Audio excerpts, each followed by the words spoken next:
congressman, and at how his legacy is playing out around the country today.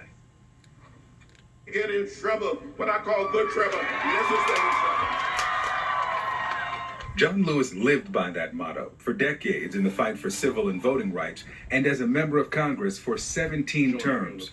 It started in his hometown of Troy, Alabama. He hated the discrimination in the segregated South of the 1940s and 50s.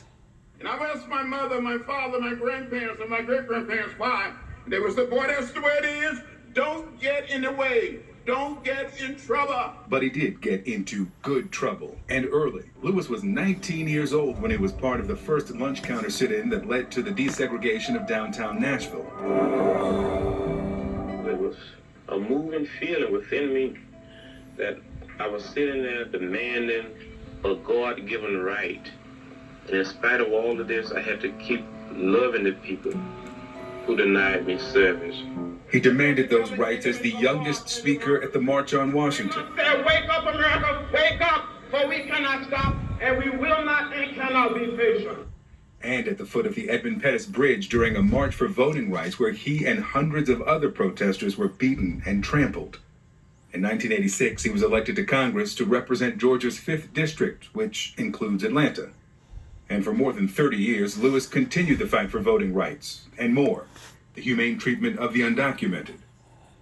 There cannot be any peace in America until these young children return to their parents. LGBTQ rights and the rights of children to be safe in schools. Do your job. Bring common sense gun control legislation to a vote. We need it, and we need it now. To the leadership of the United States Congress and all. And he pushed for the creation of the National Museum of African American History and Culture. Lewis died in July from pancreatic cancer. At his funeral, the breadth and depth of his impact was clear. 3 presidents spoke. So did Tabry Fall, just 12 years old. He called Lewis his hero and friend. He was invited to read Lewis's favorite poem, Invictus. And just a few weeks ago, a 15-year-old student invoked the congressman after she posted a picture of her crowded high school during the coronavirus pandemic.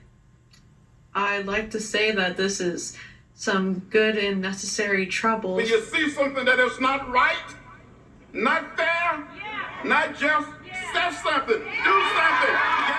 Victor Blackwell, CNN, Atlanta.